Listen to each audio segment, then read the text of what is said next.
오늘 제목은 마음을 시원케 하는 사람. 이 무더운 삼복 여름 날씨에 더위에 마음을 시원케 하는 사람은 얼마나 좋겠어요, 그렇죠? 예. 우리는 살면서 여러 사람을 만나게 되는데 그 사람들을 세 종류로 분류해 보면 첫 번째는 만나면 즐거움을 주는 사람으로 헤어지면 또 만나고 싶은 사람입니다. 이런 사람은 만나면 반갑고 즐겁게 얘기를 하다 보면 금방 시간이 지나가요. 또 이런 사람과 함께 있으면 기쁜 일이 있으면 더 즐겁고 슬픈 일이 있으면 위로를 받고 이런 아주 꼭 필요한 사람이죠. 두 번째는 만나도 그만 안 만나도 그만인 사람이 있습니다. 같이 있으면 그럭저럭 지내고 없다고 해도 크게 보고 싶지도 않은 사람. 그래서 세 번째는 골치 아픈 사람으로 만나고 싶지 않은 사람입니다. 혹시 여러분들도 그런 사람 있겠죠? 예, 예. 살다 보면 어떤 사람 꼭 보고 싶고 만나고 싶은 사람이 있고 그럭저럭 그런 사람이 있고 저 사람은 골치 아파. 예. 그 사람은 생각만 해도 머리가 아프고 가슴이 두근거리고 안 만나야 더 좋은 사람입니다. 이런 사람과 이야기하면 가슴이 답답하고 말이 통하지 않고 스트레스가 더 쌓이게 됩니다. 사랑하는 성도 여러분, 여러분들은 어떤 사람이 되고 싶습니까? 물어보나 말하죠? 상대방이 보고 싶어하고 만나고 싶어하는 사람이 되기를 바랍니다. 오늘 본문에서 사도 바울은 아름다운 믿음의 사람들을 소개하고 있는데 바울이 칭찬하는 스데바나의 가정은 아가야에서 처음 맺은 열매라고 했고 오늘 본문에 여러분들 같이 읽었죠? 성도들을 섬기기로 작정한 가정이라고 했어요. 스데바나의 가정은 아가야에서 제일 먼저 예수 그리스도를 영접하고 제일 먼저 교인이 된 가정이라고 그랬어요. 그리고 그 가정은 성도들을 섬기기로 작정한 가정. 이어서 스데바나와 부드나도와 아가이고가 온 것을 기뻐했다고 했는데 이 세 사람을 기뻐하는 이유는 성경에 보니까 그들이 너의 부족한 것을 채웠고 관심, 이 부족한 것을 보는 사람이 있고 못 보는 사람이 있어요. 보면은 관심이 있고 그 다음에 잘 돌아보는 사람은 뭐가 부족하구나, 이 교회도 뭐가 부족하구나, 저 가정도 뭐가 부족하구나. 근데 무관심한 사람은 그 가정에 놀러 갔다 와도 이 가정에 뭐가 부족한 것인지 뭐가 남는지 아무 관심이 없잖아요. 그런데 관심 있는 사람은 그 가정에 필요한 거, 부족한 것을 이렇게 눈에 들어와요. 그런데 이 세 사람은 너희 고린도 교인들에 있는 부족한 것을 채워줬다는 거예요. 그러니까 부족한 중을 눈에 들어와도 또 두 가지 종류의 사람이 있어요. 한 사람은 그냥 치우치는 사람. 이 집엔 저런 게 부족하구나, 이런 게 저런 게 없구나. 그런데 또 한 부류의 사람은 그게 눈에 들어왔으면 그 가정을 그 부족한 것을 채워주고 이렇게 이란 참 좋은 사람. 이 스데바나와 부드나도와 아가이고는 이렇게 부족한 것을 채웠고 그냥 지나가는 사람이 아니었어요. 바울과 고린도 교인들의 마음을 시원하게 했다고 했어요. 오늘 설교 제목이 마음을 시원하게 하는 사람. 오늘 이 성경에서 소개하는 이 세 사람은 고린도 교인들에게 또한 사도 바울을 마음을 시원하게 하는 사람이라고 오늘 성경은 우리에게 기록되어 있습니다. 우리 하늘소망교회 성도들도 성도들을 섬기기를 작정하며 돌아보아 부족한 것을 채우고 주의 종과 성도들의 마음을 시원하게 하는 성도들이 되시기를 바랍니다. 아멘. 지금도 하나님은 하나님과 성도들의 마음을 시원하게 하는 그런 사람을 찾고 계시는데 어떤 사람이 하나님의 마음과 성도들의 마음을 시원하게 할까요? 오늘 본문에 있는 말씀을 보면서 한번 알아보기로 하겠습니다. 첫 번째, 하나님의 마음과 주의 종의 마음과 성도들의 마음을 시원하게 하는 사람은 깨어 믿음에 굳게 선 사람입니다. 오늘 본문 13절에 보면 깨어 믿음에 굳게 서서 남자답게 강건하라. 대장부의 믿음을 가지라는 거예요. 깨어서. 첫째로 깨어 믿음에 굳게 선 사람은 어떠한 어려움이 와도 흔들리지 않아요. 초대교회 당시 성도들은 그 얼마나 핍박이 심했는지 무섭고 가혹한 핍박과 박해를 받았어요.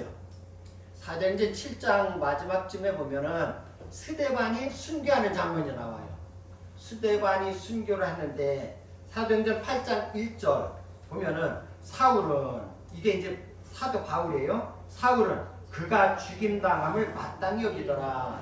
스데반이 죽이는 것을 마땅하다고 여겨서 사도 바울이, 이때 당시에는 아직 변화받지 않은 사도 바울이기 때문에 그날에 예루살렘에 있는 교회에 큰 박해가 있어 사도 외에는 다 유대와 사마리아 모든 땅으로 흩어지니라. 얼마나 교회에 박해가 심했든지 사도들 외에는 모든 사람들이 다 흩어졌다는 거예요. 그 다음에 사도행전 8장 3절에 보면 사울이 교회를 잔멸할세. 잔멸한다는 건 씨를 말리려고, 사울이 교회를 씨를 말리려고 각 집에 들어가 남녀를 끌어다가 옥에 넘기니라. 그러니까 성도들이 붙어 있을 수가 없는 겁니다. 스데반을 죽이고 교회의 씨를 말리는 박해 가운데서도 그들은 흩어져 복음을 전했어요. 사도행전 8장 4절에 보면 그 흩어진 사람들이 두루다니며 복음의 말씀을 전할세 그 성에 큰 기쁨이 있더라. 이렇게 기록되어 있어요. 그러니까 그들이 죽을까 봐서 이제 흐트러졌는데, 흐트러져서도 가만히 있는 게 숨어 있는 사는 것이 아니라 그들이 사는 있는 곳에서 복음을 전했는데, 그들이 복음을 듣고 나서 그 성에 큰 기쁨이 있더라. 이렇게 기록되어 있어요. 그리고 히브리서 11장은 믿음의 장이라고 해요. 근데 믿음의 선진들에 대해서 쭉 얘기를 하면서 히브리서 11장 36절부터 38절에 보면 어떤 이들은 복음을 전하다가 조롱과 채찍질 뿐 아니라 결박과 옥에 갇히는 시련도 받았으며 돌로 치는 것과 톱으로 켜는 것과 시험과 칼로 죽임을 당하고 양과 염소의 가죽을 입고 유리하여 궁핍과 환난과 학대를 받았으니 이런 사람은 세상이 감당하지 못하느니라. 그들이 광야와 산과 동굴과 토굴에 유리하였느니라. 오늘 이 히브리서 11장 36절부터 38절에 보면은 그 복음을 전하다가 붙잡히면은 돌로 쳐 죽이기도 하고 사람을 토비로 잘라서 죽이기도 하고 시험과 칼로 죽임을 당하고, 이거 보니까 염소와 양의 가죽을 입혀가지고 그 뜨거운데 그 사람을 입혀가지고 거기서 그 뜨거운데 말라 죽게 하는 거예요. 이런 죽임을 당해도, 이런 학대를 받아도 그들은 복음을 전했는데, 그런 사람을 가리켜 오늘 말씀해 보니까 이런 사람은 세상이 감당하지 못하느니라.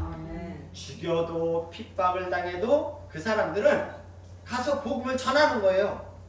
야, 만약에 이런 소식이 들리면 누가 복음을 전하다가 톱으로 켜서 죽였대, 누가 복음을 전하다가 돌로 쳐서 죽였대, 칼로 찔러 죽였대, 이러면 복음을 전하지 않아야 되잖아요. 근데 그러한 박해와 환난과 핍박 가운데서도 그들은 여전히 하나님 복음을 전하는 거예요. 그러니까 흔들림이 없이 이런 사람은 세상이 감당하지 못하였느니라. 그들은 자기 집에서 사는 것도 아니고 그들은 광야와 산과 동굴과 토굴에 유리하였느니라. 이스라엘 저는 못 가봤지만 카타콤이라는 그런 이렇게 구를 가보셨어요? 혹시 장로님이나 이렇게? 거기에는 한없이 그 구리 속에서 거기서 믿는 사람들이 숨어서 거기서 굴을 파고 두더지 마냥 토끼 마냥 굴을 파고 들어가서 사는 거예요. 그 안에서 생활하는데, 그러니까 오늘 복음을 전하는 사람들은 너무너무 핍박을 당하니까 그 동굴에서 산에서 투굴에서 그들은 살았다고 이렇게 히브리서 기자는 기록하고 있습니다. 그러니까 하나님의 마음을 시원하게 하시는 사람은 이렇게 어려움이 닥쳐도 이런 환난이 닥쳐도 그들이 흔들리지 않는 믿음을 가진 사람을 하나님은 그들을 볼 때 마음이 시원해진다고 그랬어요. 두 번째로 깨어있는 믿음의 사람은 긍정적인 사람이에요. 가난을 정탐하고 온 12명의 정탐꾼들 가운데 10명의 정탐꾼들은 부정적이고 비판적으로 보고를 하는데, 그들이 10명의 정탐꾼들이 모세 앞에 나와서 보고를 하는데, 그 땅 거주민은 강하고 성읍은 견고하고 안악자손의 거인들을 보았나니, 거기 가보니까 거인들이 수두룩한데 안악자손의 거인들을 보았나니 우리는 스스로 보기에도 뭐 같더라? 메뚜기 같더라. 그런데 그 사람들이 우리를 보기에도 그랬을 것이다. 이렇게 보고를 하니까 이 보고를 들은 온 이스라엘 회중들은 밤새도록 통곡하며 부르짖으며 원망을 하는 거예요. 그러나 여호수아와 갈렙 두 사람은 부르짖고 통곡하고 원망하는 그 사람들을 안심을 시키면서 이렇게 우리가 두루 다니며 정탐한 땅은 심히 아름다운 땅이라. 아멘. 민수기 14장 8절에 보면 여호와께서 우리를 기뻐하시면 우리를 그 땅으로 인도하여 들이시고 그 땅을 우리에게 주시리라. 이는 과연 젖과 꿀이 흐르는 땅이니라. 다만 여호와를 거역하지는 말라. 그 땅 백성을 두려워하지 말라. 그들은 우리의 먹이라. 그들의 보호자는 그들에서 떠났고 여호와는 우리와 함께 하시느니라. 그들을 두려워하지 말라. 10명의 정탐꾼들은 우리는 뭐 같다? 메뚜기 같다고 했고, 여호수아와 갈렙은 그들은 우리의 밥이라. 그전 성경이 훨씬 좋죠? 오늘 새로운 성경은 그들은 우리의 먹이라인데, 그전 성경에는 그들은 우리의 밥이라. 밥이면 가서 먹으면 되는 거잖아요. 이렇게 아주 부정적인 사람과 긍정적인 사람은 생각 자체가, 보는 것 자체가 틀려요. 우리는 메뚜기 새끼 같다고 했는데 여호수아와 갈렙은 그들은 아무리 성읍이 견고하고 그 거주민이 강할지라도 그들은 우리의 뭐다? 밥이다. 가 먹이면 된다는 거예요. 가 접수하면 된다는 거예요. 우리도 여호수아와 갈렙처럼 깨어있어 앞을 내다볼 수 있는 안목이 열려지는 성도들이 되시기를 바랍니다. 믿음의 사람도 두 종류의 사람이 있어요. 살아있는 믿음을 가진 사람이 있고, 나는 살아있는 믿음을 가진 줄 알았는데 알고 보니까 무슨 믿음? 죽은 믿음을 가지고 있는 사람이 있는 거예요. 죽은 믿음은 형식적이고 흉내만 내는 입만 살아있는 믿음으로 아무런 일을 할 수가 없어요. 그러니까 나는 흉내만 나는 사람인가? 나는 입만 살아있는 사람인가? 그래서 스스로 판단해보면 나는 살아있는 믿음을 가진 사람이다. 아니 알고 보니까 나는 죽은 믿음을 가지고 있네? 야고보서 12장 15절로부터 17절에 보면 만일 형제나 자매가 헐벗고 일용할 양식이 없는데 너희 중에 누구든지 그에게 이르되 평안히 가라, 덥게 하라, 배부르게 하라 하며 그 몸에 쓸 것을 주지 아니하면 무슨 유익이 있으리요? 이와 같이 행함이 없는 믿음은 그 자체가 죽은 것이니라 라고 기록되어 있어요. 그러니까 그 사람에게 필요한 것은 행하지도 않으면서 쥐지도 하면서 말로만 덥게 하라, 평안히 가라, 배부르게 하라고 하는 사람은 행함이 없는 믿음을 가진 그 사람은 그 자체가 죽은 것이라. 야고보서에서는 이런 성도를 죽은 믿음을 가진 사람이라고 말하고 있습니다. 죽은 믿음으로는 아무 일도 못하고 아무 능력을 나타낼 수가 없습니다. 그러나 살아있는 믿음은 생명력이 있고 힘이 있어서 역사를 일으킬 수 있는 줄 믿으시기 바랍니다. 네. 살아있는 사람이 일을 하지 죽은 사람이 일하는 거 봤어요? 죽으면 어디까지 갈 곳은 한 군데밖에 없어. 어디로 가요? 그렇지. 천국. 우리가 죽으면 천국. 그렇지. 그런데 세상 사람들한테 물어보면 죽으면 갈 데는 한 군데밖에 없는 거예요. 여러분들 콩씨나 팥씨나 호박씨는 살아있는 이 씨는 살아있어요, 죽어있어요? 살아있어. 그래서 이것을 봄에 일찍이 그 씨앗을 땅에 심으면 살아있는 그 씨앗은 거기에서 뭐가 나와요? 싹이 나와. 싹이 나고 자라서 이제 꽃이 펴요. 꽃이 피고 그러면 그 꽃에서 뭐가 생겨? 열매가 생기지. 이렇듯이 살아있는 믿음을 가진 사람은 자신이 먼저 변화가 돼요.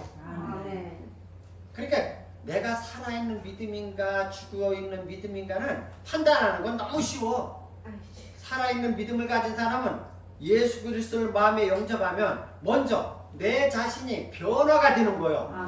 내가 그전에는 예수 믿기 전에는 이랬는데 자꾸 조금씩 바뀌어가고 있거든. 그렇다면 내 안에 믿음이 살아있다는 증거예요.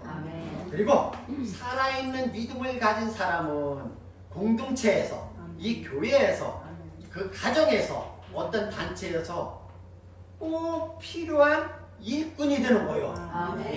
살아있는 사람, 살아있는 믿음을 가진 사람은 어느 곳에서든지 꼭 필요한 일꾼이 되는 줄 믿습니다. 지금 나의 믿음이 죽은 믿음인지 아니면 살아있는 믿음인지를 점검하시기 바랍니다. 굉장히 중요해요. 동물들은 자기 새끼가 죽으면 처음에는 죽은지도 모르고 어떻게 해요? 끼고 있어. 근데 우리 사람은 금방 사람이 숨이 떨어지면 금방 알잖아.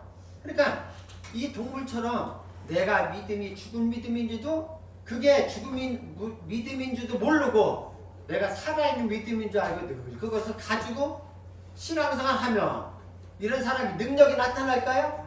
안 나타나요. 간증거리가 없어. 이런 사람은 간증거리가. 근데 살아있는 믿음은 간증거리가 있어. 야, 내가 이렇게 가다가 차근차근 빡 치면서 죽을 뻔했는데 죽을 건데 어떻게 했다? 살아있다. 이런 간증이 있는 거. 작년에 너무너무 신나고 우리 장로님이 간증에는 30m에 트랙 타고 같이 굴러 떨어졌는데 상처 하나가 안 났어. 살아있는 믿음은 이렇게 역사가 있는 거예요. 근데 죽은 사람은 죽어있는 믿음을 가지고 있는 사람은 그런 역사가 안 일어나는 거예요. 그럼 우리는 무슨 믿음을 가져야 되겠어요? 살아있는 믿음을 가져야 되겠지.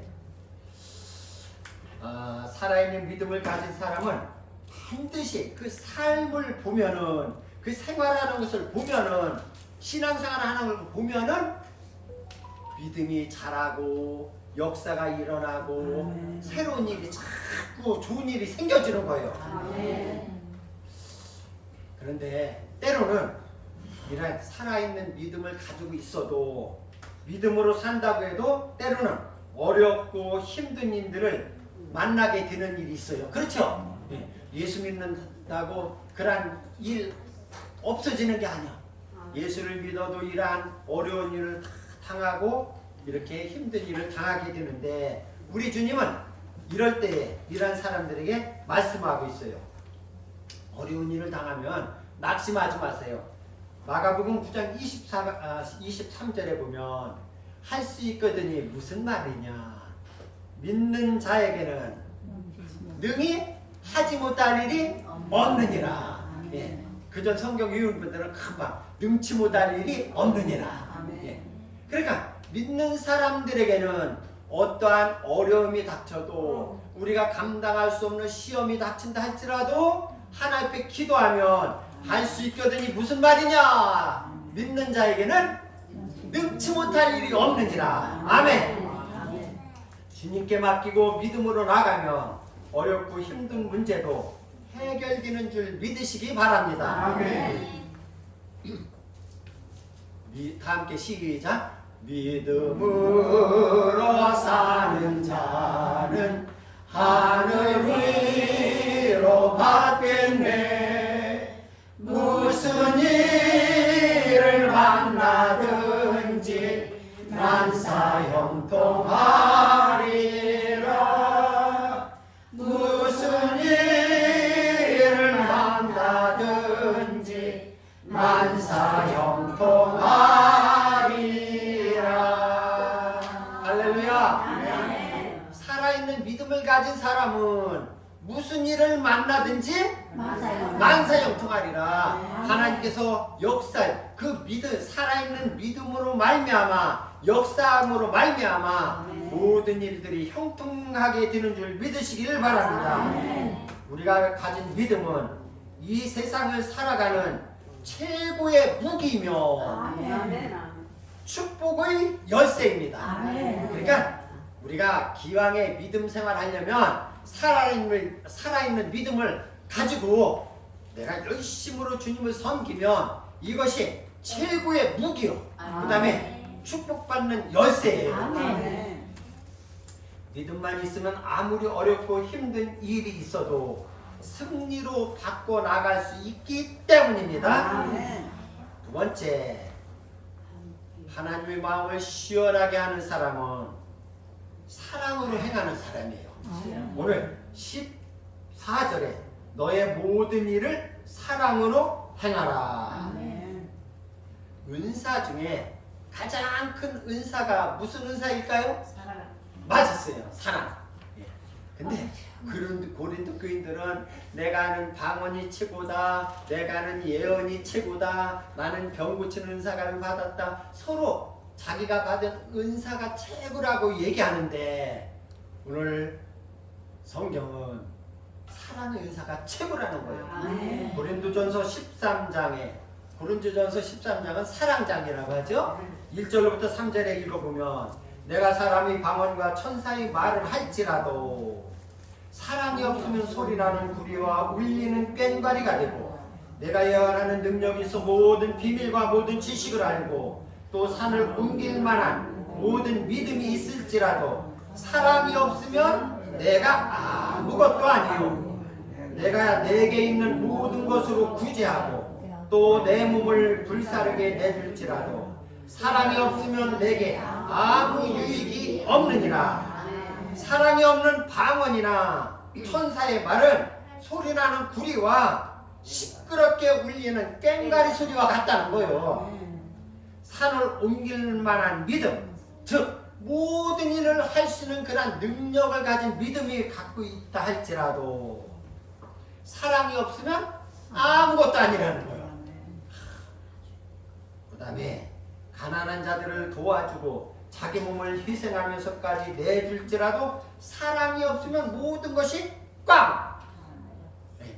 여러분들 혹시 그 복권 사는 분은 없겠지. 우리 어른들이랑 복권을 긁어보면 뭐요? 꽝! 그러니까 우리가 사랑이 없으면 아무것도 아니라는 게 꽝이라는 게 모든 것이 꽝! 바울사도는 고린도전서 13장을 마무리하면서 우리에게 다시 한번 사랑에 대해서 강조하는데 고린도전서 13장 13절에 보면 그런즉 믿음, 소망, 사랑은 이 세 가지는 항상 있을 것인데 그 중에 제일은 사랑이라. 그러니까 믿음도 중요하고 소망도 중요한데 그 중에서 제일은 사랑이라. 사랑하며 나누는 사람에게는 하나님께서 더 큰 것으로 안겨주신다고 그랬어요. 다른 사람을 나누어주고 다른 사람을 도와주고 하는 사람은 사랑이 있어야 하는 거예요. 그죠? 사랑이 없고 욕심만 있으면 다른 사람을 나눠줄 수 있어요? 없어요. 다른 사람 줄 수가 없어. 누가복음 6장 38절에 보면 주라. 예수님께서 우리에게 주라는 거야. 그냥 주라. 그리하면 너희에게 줄 것이니. 누가 준다고? 주님께서 줄 것이니 곧 후이디어 누르고 흔들어 넘치도록 하여 너희에게 안겨주리라. 우리는 그저 주었는데 우리 하나님께서는 우리에게 후이되어 이렇게 고봉으로 되어서 또 흔들어 넘치도록 너희에게 옛다 먹어라 안겨주리라. 할렐루야. 그러니까 우리는 사랑으로 나누고, 그러니까 물질뿐 아니라 사랑도 나누고 모든 것을 함께 나누는 우리 성도들이 되시기를 바랍니다. 스데바나와 부드나도와 아가이고는 충성된 성도들입니다. 잠언 25장 13절에 보면은 충성된 사자는, 충성된 일꾼은 그를 보낸 이에게 마치 추수하는 날의 얼음 냉수 같아서 능히 그 주인의 마음을 시원케 하느니라. 추수할 때 우리가 이거는 보리타자. 우리 이제 촌에서 저도 보리타자가 할 때는 6월 하순 막 그 장마지기 전이니까 엄청 더울 때요. 보리타작을 할 때는 얼마나 더운지 그때 보니까 충성된 일꾼은 보리타작 하는 날에 얼음 냉수 엄청 뜨거울 때 얼음 띄워서 냉수를 가져오면 얼마나 시원해요. 그죠? 그러니까 우리 하나님 보시기에도 충성된 일꾼은 보리타작 할 때 그 큰 대접에다 얼음을 띄워가지고 그 냉수를 마시는 이런 주인의 마음을 시원케 하느니라. 이런 사람 같다는 거예요. 오늘 본문의 15절에는 이렇게 기록되어 있어요. 성도 섬기기를 작정했다. 스데바나와 부드나도와 아가이고는 15절에 보니까 성도 섬기기를 작정했다. 사랑하는 성도 여러분, 나도 교회에서 저 성도를 섬기고 이러한 성도를 섬기고 불쌍한 사람을 섬기고 동네에서도 믿지 않는 사람들 중에서도 어려운 사람을 섬기는 이러한 작정하는 여러분들이 되기를 바랍니다. 그 다음에 16절에 보면 이 같은 사람들과 또 함께 일하며 수고하는 모든 사람이라고 말했어요. 그러니까 함께 일하는 사람, 함께 우리나라 사람들은 함께 하는 것을 별로 싫어한대요. 근데 혼자 일은 잘하는데 함께 하는 것을 싫어한대. 그런데 오늘 교회에서나 가정에서나 사회에서나 함께 더불어 함께 일하는 사람들이 되기를 바랍니다. 그 다음에 17절에 보면 그들이 너의 부족한 것을 채웠다고 했어요. 아까 제가 서두에 말씀드렸듯이 이런 게 어디를 가서 무엇을 보면 안목 있는 사람인데 이 교회는 뭐가 부족하구나, 저 가정에는 뭐가 부족하구나 보인다고 그랬죠? 근데 이 세 사람들은 보이는 것으로 그치지 아니하고 그들에게 필요한 것을 뭐 했다? 채웠다. 그리고 18절에 보면 마지막에 보면 나와 너의 마음을 시원하게 하였다. 사도 바울의 마음과 고린도 교인들의 마음을 어떻게 하게 했다? 시원하게 하였다고 이렇게 기록되어 있습니다. 하늘소망교회 성도들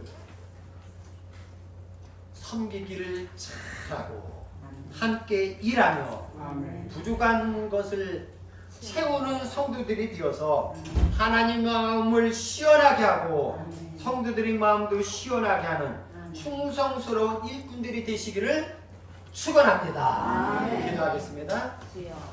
하나님, 우리 하늘소망교회 성도들은 섬기기를 작정하는 성도들 되기를 원합니다.